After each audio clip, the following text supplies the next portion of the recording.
Hi hello friends, welcome back to our channel. நான் உங்கள் மன்னார்குடி பொண்ணு வித்யா. இன்னைக்கு என்ன வீடியோ அப்படின்னா, உங்களுக்கு தமிழையும் பார்த்துருந்தாலே தெரியும், வேலைக்கு போகாத பெண்கள் மட்டும் பார்க்கவும் அப்படின்னு இருந்திருக்கும். வீட்டில் குழந்தைக்காக வேலைக்கு போக முடியாமல் வீட்டில் ஹவுஸ் ஒய்ஃபாக நம்ம வீட்டை பார்த்துக்கிட்டு இருக்கிற என்ன மாதிரி நிறைய பெண்கள் இருப்பாங்கன்னு நினைக்கிறேன். அவங்க ஃபேஸ் பண்ணுற ப்ராப்ளம்ஸ், அதுலேருந்து நம்ம எப்படி வெளியில் வரணும் அப்படிங்கிற ஒரு வீடியோ தான் நான் இதில் சொல்லலான்னு இருக்கேன். ஏன் அப்படின்னா, ஃபஸ்ட்டு நானுமே அப்படி தான் இருந்தேன்.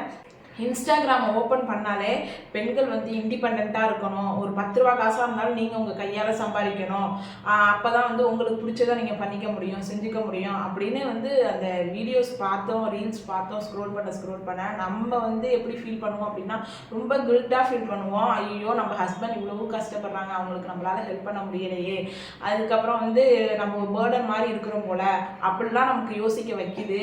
இது எத்தனை பெண்களுக்கு மாதிரி ஃபீல் ஆகுதுன்னு தெரியல. பட் என்ன மாதிரி ஒரு 5% ஆஃப் பெண்களுக்கு கண்டிப்பாக ஃபீல் ஆகிருக்கும். ஃபஸ்ட்டு நானுமே அந்த இன்ஸ்டாகிராம்லாம் பார்க்குறப்ப நம்மளால் வேலைக்கு போக முடியலை, நம்ம டிபெண்ட் பண்ணி தான் இருக்கிறோம் போல் அப்படின்னு நான் ஃபீல் பண்ணேன்.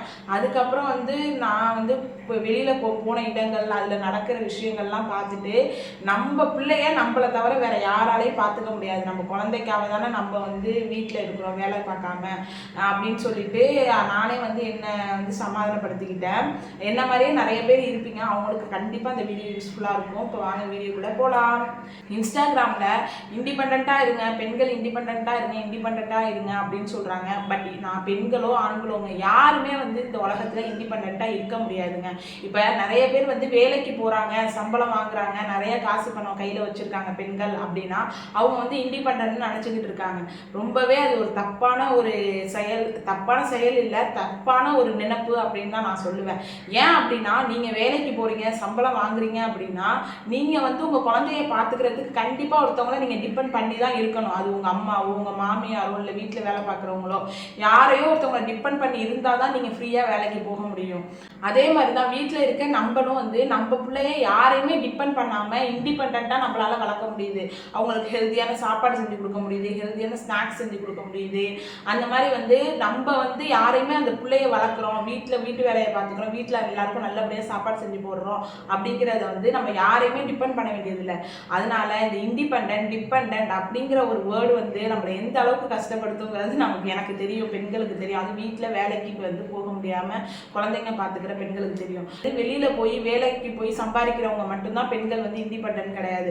நீங்கள் நம்ம வீட்டில் குழந்தைங்களை நல்லபடியாக பார்த்துக்கிறோமா, நம்ம ஹஸ்பண்டை நல்லபடியாக பார்த்துக்கிறோமா, நம்ம வீட்டில் உள்ளவங்களை நல்லபடியாக பார்த்துக்கிறோமா, அதில் நீங்கள் நல்லா கான்ஸ்டண்ட்டாக இருக்கீங்களா, அதில் கன்சிஸ்டன்சியாக இருக்கீங்களா, அதில் நீங்கள் ஸ்ட்ராங்காக இருந்தாலே நீங்கள் ஒரு இண்டிபெண்ட் கேர்ள் தான் கண்டிப்பாக அர்த்தம். யாராக இருந்தாலுமே டிபெண்ட்ங்கிறது கிடையாது. ஒரு ஹஸ்பண்டை எடுத்துக்கிட்டாலுமே அவங்க சம்பாதிக்கிறாங்க, வெளியில் போகிறாங்கிறதுனால அவங்க இண்டிபெண்ட் பர்சன் கிடையாது. என்னைக்காக இருந்தாலும் அவங்களுக்கு ஒரு ஒய்ஃப் தேவை, அவங்களுக்கு ஃபுட்டு ரெடி பண்ணி கொடுக்குறதுக்கு ஒய்ஃப் தேவை, அவங்க நாளைக்கு உடம்பு சரியில்லைன்னா அவங்கள பார்த்துக்கிறதுக்கு அம்மாவும் ஒய்ஃபும் தேவை.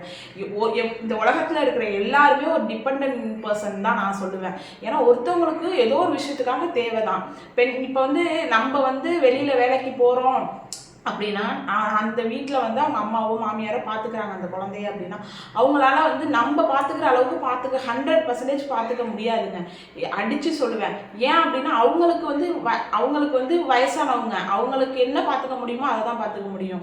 இப்போ நான் ஈவினிங் நம்ம வீட்டில் இருந்து நம்ம பிள்ளைங்களை பார்த்துக்கிறோம் அப்படின்னா நம்ம ஸ்நாக்ஸ் அவங்க வரத்துக்கு முன்னாடியே ஸ்நாக்ஸ் ரெடி பண்ணி வச்சுருவோம்.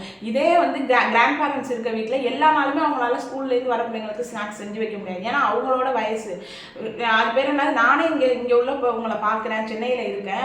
90% லேடிஸ் வேலைக்கு போகிறாங்க, 10% லேடிஸ் தான் வீட்டில் இருந்து குழந்தைய பார்த்துக்கிறாங்க. அந்த 10% 90% லேடிஸோட அம்மாவோ மாமியாவோ அவங்க தான் பார்த்துக்கிறாங்க. அப்படின்னா அந்த குழந்தைங்களுக்கு ஈவினிங் ஸ்கூல்லேருந்து அழைச்சிட்டு வரப்ப அந்த கடையில் போய் லேஸ் பாக்கெட்டோ இந்த பாட்டில் ஜூஸோ அதெல்லாம் வாங்கி கொடுத்தா அழைச்சிட்டு வராங்க. ஏன்னா அவங்களால டெய்லியும் அவங்களுக்கு ஒரு ஸ்நாக்ஸோ ஏதோ டிஃப்ரெண்ட்டாக செய்ய முடியாது. நம்ம அம்மாக்களுக்கெல்லாம் எப்படி எந்த அளவுக்கு தெரியுமோ அதுதான் அவங்க செஞ்சு கொடுப்பாங்க. நம்மள மாதிரி ஸ்வீட் அதிகமாக சேர்க்கக்கூடாது, ஒயிட் சுகர் அதிகமாக சேர்க்கக்கூடாது, இப்போ சால்ட் அதிகமாக கேட்கக்கூடாதுன்னு நம்ம சொல்லிட்டு போனாலும் அவங்க ரியாலிட்டியில் அவங்களால அந்த ஏற்றுக்க முடியாது. ஏன் நான் உன்னை வளர்க்கலையா அப்படின்னு சொல்லுவாங்க. அந்த காலத்து ஃபுட்டு வேற, இந்த காலத்து ஃபுட்டு வேற. நம்ம அம்மாக்களுக்கோ மாமியாருக்கோ சொன்னோம்னா அது புரியவும் புரியாது. அவங்க வேலைக்கு பெண்கள் போகிறாங்க அப்படின்னாலும் அவங்க 100% மனசு ஒத்து போகிறது கிடையாதுன்னு தான் சொல்லணும்.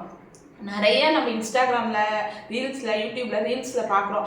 அப்பாவும் அம்மாவும் வேலைக்கு போகிறாங்க, வீட்டில் வந்து குழந்தைங்க வந்து அவங்க பாட்டி தாத்தாவோட அழகாக இருக்குது. அதெல்லாம் வந்து ஜஸ்ட்டு ரீல்ஸு, அவ்வளோதான்.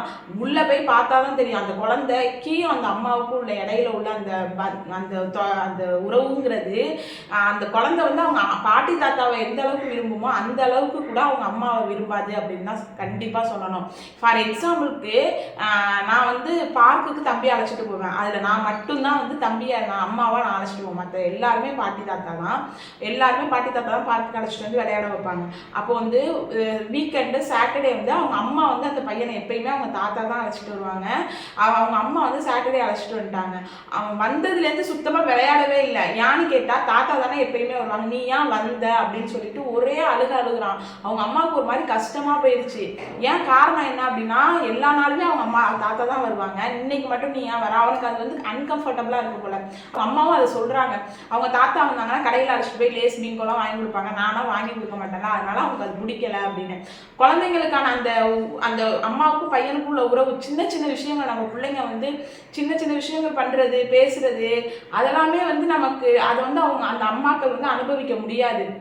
நல்ல ஒரு உணவு கொடுக்க முடியாது, ஹெல்த்தியான ஃபுட்டு கொடுக்க முடியாது. ஏதோ ஒன்று சமைச்சோம் சாப்பிட்டோம் அப்படின்னு அவங்களும் போவாங்க. குழந்தைங்க என்ன பண்ணுது என்ன செய்யுது? ஏன்னா நம்மளையே இப்போ உள்ள பிள்ளைங்க வந்து இந்த காலத்து பிள்ளைங்க வந்து நம்ம 90 கிட்ஸ் எல்லாமே தெரிஞ்சு நம்மளையே ஏமாத்திடுவோங்க. அப்போலாம் அந்த அளவுக்கு இருக்குங்க அறிவு ஆலையா. இதுவே நம்ம அம்மாக்கள் எல்லாம் வந்து ஏமாத்துறதுக்கு அவங்களுக்கு எவ்வளோ நிமிஷம் ஆகும் சொல்லுங்க பார்ப்போம். நான் பார்க்குக்கு போகிறப்ப ஒரு பாட்டி வந்து ஒரு பையனை அழைச்சிட்டு வருவாங்க, அவங்க பேரனை, அவங்க பொண்ணு வீட்டு பேரனை. அப்போ வந்து என்னன்னா அவங்க சொல்லுவாங்க, அவங்கள்ட்ட நான் கொஞ்ச நாள் போக நல்லா பேச ஆரம்பிச்சிட்டோம். ஏன்னா டெய்லியும் போறப்ப அவங்க சொல்லுவாங்க, என் பொண்ணும் டாக்டர்மா, பையன் மருமகனும் டாக்டர், அவங்க 2 பேருமே வேலைக்கு போயிடுவாங்க. பையனுக்கு வந்து வீட்டுக்கு ஆளுக்கு சமைக்கிறதுக்கு ஆள் வராங்க, அந்த சாப்பாடு வந்து என் பேரனுக்கு பிடிக்காது, அதனால அவங்க ஒழுங்கா சாப்பிட மாட்டான். காலையில ஸ்கூலுக்கு அனுப்புறோம், சைல்டு கேர்ல தான் போடுறோம், ஈவினிங் 4 மணிக்கு தான் வீட்டுக்கு வருவான். அதுக்கப்புறம் மத்தியான சாப்பாடு சாப்பிட மாட்டான். ஸ்கூல்லையும் வந்து சாப்பிட சொல்லுவாங்க, அவன் சாப்பிடலன்னா விட்டுருவாங்க. ரொம்ப கம்பல் பண்ணி நம்ம வீட்டில் ஊட்டுற மாதிரிலாம் ஊட்ட மாட்டாங்க. நாங்கள் கேட்டோம் போய், ஏமா நீங்கள் ஊட்ட மாட்டீங்க அப்படின்னு கேட்டால், அவன் வந்து கம்பல் பண்ணி ஊட்டினோம் அப்படின்னா அழுதுகிட்டு தொண்டையில் சிக்கிறோம், அதனால வந்து நீங்கள் வீட்டுக்கு வந்தோன்னே ஊட்டிடுங்க அப்படின்னு சொல்லிட்டு டெய்லியுமே அவங்க ஈவினிங் போகிறப்ப சொல்லுவாங்க, நாளைக்கு போகிறப்ப அந்த குழந்தைய அந்த பாட்டிக்கிட்ட, உங்கள் பேரை வந்து சாப்பிடலை, வீட்டில் போய் சாப்பிட வைங்கன்னு. அவங்க பாட்டி வந்து என்ன சொல்லுவாங்க, என்னால் எப்படிமா சமைக்க முடியும், இவனையும் பார்த்துக்கிட்டு என்னால் வீட்டு வேலையை தான்மா பார்க்க முடியும் அப்படின்னு சொல்லிட்டு தோசை தான் ஊற்றி கொடுப்பேன், அதையும் ஒரு நாள் சாப்பிடுவான், ஈவினிங் வந்து ஒரு நாள் சாப்பிட மாட்டான் சொல்லிட்டு. அவங்க வரப்பே என்ன பண்ணுவாங்கன்னா, பார்க்குக்கு வரப்பே அவங்க கையில வந்து பிங்கோவோ லேஸோ ஒரு பாக்கெட் இருக்கும், இன்னொரு கையில வந்து ஜெம்ஸ் இருக்குல்ல, டெய்லியும் அவங்க பாட்டி வாங்கி கொடுத்துருவாங்க. ஒரு டாக்டரோட பசங்களே அதை வாங்கி கொடுக்குறாங்க. நான் கேட்டேன், என்னடா டாக்டரோட பசங்கங்கிறீங்க, இதெல்லாம் அவங்க கொடுக்க அலோவ் பண்ணுவாங்களா அவங்க அம்மா அப்பா அப்படின்னு கேட்டா, அதுக்கு என்னமா பண்ண முடியும், என்னால முடிஞ்சது தானமா பண்ண முடியும்னு. காசு இருக்கும், பணம் இருக்கும், நம்ம பிள்ளைங்கள நம்ம தான் வந்து ஹெல்த்தியா வளர்க்கணும்னா இந்த காலத்துல நம்மளால மட்டும்தான் முடியும். வீட்டில் இருக்கிற என்ன மாதிரி லேடிஸ் வந்து, ஐயோ நம்மளால வெளியில வேலைக்கு போக முடியும், நம்மளால இண்டிபெண்டா இருக்க முடியாது, இந்த இன்ஸ்டாகிராம்லாம் உண்மையாக சொல்கிறேங்க, நம்மளை வந்து குழப்பி விடுறதே அதுதான், நம்மளை கஷ்டப்படுத்துறதே அதுதான். நம்மளே வந்து ஓகே நம்ம பிள்ளைங்களுக்காக இருக்கிறோம், நம்ம பிள்ளைக்காக ஹெல்த்தியாக நம்ம சமைச்சு கொடுக்குறோம், பண்ணுறோம், செய்கிறோம்னு இருந்தாலும் அந்த இன்ஸ்டாகிராம் ரீல்ஸ் போஸ்ட்டெல்லாம் பார்த்துட்டு நானுமே கவலைப்பட்டது ரொம்ப உண்டு. நம்ம ஹஸ்பண்டுக்கு வந்து நம்மளால் ஹெல்ப் பண்ண முடியல, அவங்க கஷ்டப்படுறாங்களே, ஒரு மாதிரி கில்ட்டாக ஃபீல் பண்ணும், பேர்டனாக இருக்கும், நம்ம பேர்டனாக இருப்போமோ அப்படின்லாம் தோணும். இதுவே வந்து நம்ம அம்மாக்களை எடுத்துக்கோங்க, நம்ம அம்மாக்கள் அப்பா அந்த காலம் வந்து வேறங்க. எப்படி அப்படின்னா, நம்ம அப்பா தான் போய் சம்பாதிப்பாங்க, அந்த காசை வச்சுக்கிட்டு தான் நம்மளை வந்து வீட்டில் வந்து நம்ம அம்மாக்கள் நம்மளை பார்த்துப்பாங்க நல்லபடியாக. அவங்க நம்மளை வந்து நம்ம டைமுக்கு ஸ்கூலுக்கு வீட்டுக்கு போகிற நேரத்தில் ஏதாவது ஒன்று செஞ்சு வைப்பாங்க, அதை சாப்பிடுவோம், விளையாட போவோம். நம்மளை பாதுகாப்பாக பார்த்ததுனால தான் நம்ம இப்போ வந்து கம்ஃபர்டபுளாக இருக்கும். அப்போ வந்து நான் வந்து நீயும் சம்பாதிக்கணும்னு எந்த அப்பாவும் சொன்னதில்லை. இப்போ 100% அம்மாக்கள் வந்து வீட்டில் இருந்து நம்மளை பார்த்துப்பாங்க. 10% அம்மாக்கள் தான் கவர்மெண்ட் ஜாப் அந்த மாதிரி வயல் வேலை அந்த மாதிரி இதுக்கெல்லாம் போவாங்க. அவங்களோட ஃபேமிலி சுச்சுவேஷன் அந்த மாதிரி அதை பொறுத்து. ஆனால் 90% அம்மாக்கள் அப்படி தான் இருந்தாங்க. அப்போலாம் அப்படி தான் இருந்துச்சு. அப்பானா வீட்டு வேலைக்கு போய் சம்பாதிக்கணும், அம்மா வீட்டில் இருந்து குடும்பத்தை பார்த்துக்கணும், நல்லா சமைச்சு போடணும், நல்லபடியாக பிள்ளைங்களை வளர்க்கணும், ஒழுக்கமாக வளர்க்கணும் அப்படின்னு. ஆனால் இப்போ வந்து எப்படி அப்படின்னா, இப்போ உள்ள காலகட்டத்துக்கு 2 பேரும் போனால் தான் சம்பாதிக்க முடியும், இல்லைன்னு சம்பாதிச்சாதான் நம்ம வாழ்ந்தாருந்து நல்லபடியாக ஓட்ட முடியும். அதுவே 2 பேரும் சம்பாதிக்க போனோம் அப்படின்னா இந்த காலகட்டத்தில் குழந்தைங்களை வந்து நல்லபடியாக வளர்க்கணும் அப்படிங்கிறது ஒரு கேள்விக்குறி தான். காசு இருக்கும், பணம் இருக்கும், அழகு இருக்கும், எல்லாமே இருக்கும். பட் அந்த குழந்தைங்களுக்கு அந்த ஒழுக்கம் அப்படிங்கிறத நம்ம பக்கத்துல இருந்து சொல்லி கொடுத்தாதான் உண்டு. ஏன் அப்படின்னு சொல்றேன்னா, நம்ம கிராண்ட் பேரண்ட்ஸ் வந்து நல்லா வளர்க்க மாட்டாங்களா அப்படின்லாம் கிடையவே கிடையாதுங்க. அவங்களே ஏமாத்திடுவாங்க. அந்த அளவுக்கு இப்போ உள்ள பிள்ளைங்க அந்த மாதிரி டெக்னாலஜி அப்படி இருக்கு அப்படிங்கிறது தான் என்னோட இது. நம்ம போயிட்டு 8 மணிக்கு வரோம், நம்ம பிள்ளை என்ன பண்ணுது என்ன செய்யுது அப்படின்னு சொல்லிட்டு அவங்க ஒரு நாள் பார்க்கலாம் 2 நாள் பார்க்கலாம். அவங்களுக்குலாம் வந்து அதை பற்றி பெருசாக தெரியாது. பட் நமக்கு வந்து இப்போ இந்த உலகம் எப்படி இருக்குது என்ன பண்ணிக்கிட்டு இருக்குன்னு. அதனால வந்து வீட்டில் இருக்கிறவங்க வந்து நீங்கள் ஃபீல் பண்ணாதீங்க. உங்கள் குழந்தைக்காக உங்கள் குழந்தைய பார்த்துக்கிறதுக்காக தான் நம்மளோட குழந்தைய பார்த்துக்கிறதுக்காக தான் நம்ம வீட்டில் இருக்கோம். அவங்க ஹெல்த்தியாக ஃபுட்டு கொடுக்குறோம். காசு பணத்தால் வந்து ஆரோக்கியமான வாழ்க்கையை வந்து கொடுக்க முடியாதுங்க.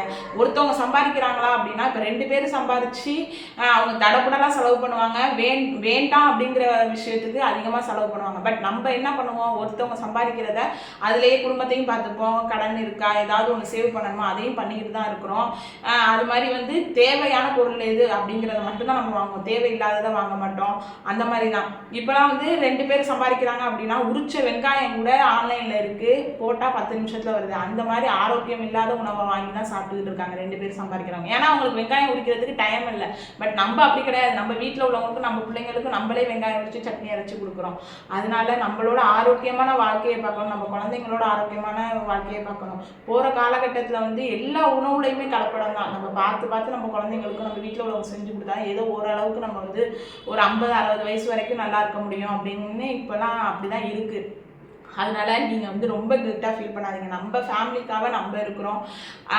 நம்மளால் முடிஞ்சது நம்மளும் வந்து இண்டிபெண்ட். நம்ம வந்து நம்ம ஃபேமிலியை பார்த்துக்கிறதுக்கு நம்ம குழந்தைய பார்த்துக்கிறதுக்கு நம்ம யாரையும் டிபெண்ட் பண்ணியிருக்கல. நம்ம அந்த விஷயத்தில் இண்டிபெண்ட்டாக இருக்கும். ஏதோ ஒரு விஷயத்தில் அவங்கவுங்க இண்டிபெண்ட்டாக தான் இருந்துக்கிட்டு இருக்காங்க. அது மாதிரி வேலைக்கு போகிறவங்க எல்லா விஷயத்துலையும் இண்டிபெண்ட்டாக இருக்க முடியாது. அவங்க குழந்தைய பார்த்துக்கிறதுக்கு ஒருத்தவங்களை டிபெண்ட் பண்ணி தான் இருக்கணும்.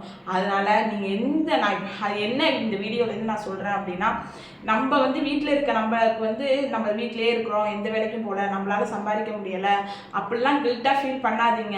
நீங்களும் வந்து குழந்தைய பார்த்துக்கிறதுக்கு ஆள் இருக்கிறாங்க அப்படின்னா கண்டிப்பாக நம்மளால வேலைக்கு போக முடியும். ஒரு 10 பாத்திரம் விளக்கியாவது, அதாவது பாத்திரம் விளக்கியாவது நம்மளால சம்பாதிக்க முடியாதா சொல்லுங்க பார்ப்போம். அதெல்லாம் முடியாமல் கிடையாது, எல்லாமே எல்லாராலையுமே முடியும்.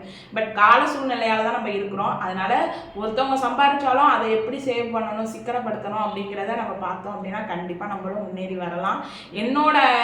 நான் வந்து ஃபஸ்ட்டு இப்படி தான் ஃபீல் பண்ணிட்டு இருந்தேன். பட் அதுக்கப்புறம் அந்த எக்ஸாம்பிள்ஸ் பார்க்குக்கு போகிறது, நம்ம பசங்களே நம்ம அம்மாக்களை விரும்புறது இல்லை, அவங்க என்ன பண்ணுறாங்கங்கிறது அந்த அம்மாக்களுக்கு தெரியறது இல்லை. காசு சம்பாதிக்கணும்னு சொல்லிட்டு நிறைய பேருங்க எப்படி சொல்கிறது, நிறைய பேர் வந்து கமிட்மெண்ட்ஸ்னால ஒரு 50% பேர் வேலைக்கு போகிறாங்கன்னா 50% பேர் வந்து காசு எந்த பிரச்சனையுமே இருக்காது, பட் ஆனாலும் போகணும் அப்படின்னு சொல்லிட்டு போவாங்க. அவங்களாம் நான் என்ன நினைப்பேன்னா, இவங்களாம் இந்த குழந்தை வளர்ந்ததுக்கு அப்புறம் போனால் என்ன, கமிட்மெண்ட்ஸ் இருந்தால் போகிறது ஓகே, எந்த கமிட்மெண்ட்ஸுமே இல்லாமல் அவங்க ஏன் வேலைக்கு போகணும், குழந்தைய வளர்த்துட்டு அதுக்கப்புறம் போனால் என்ன அப்படிங்கிற கொஸ்டின் வந்து எனக்கு அடிக்கடி எடுக்கும்.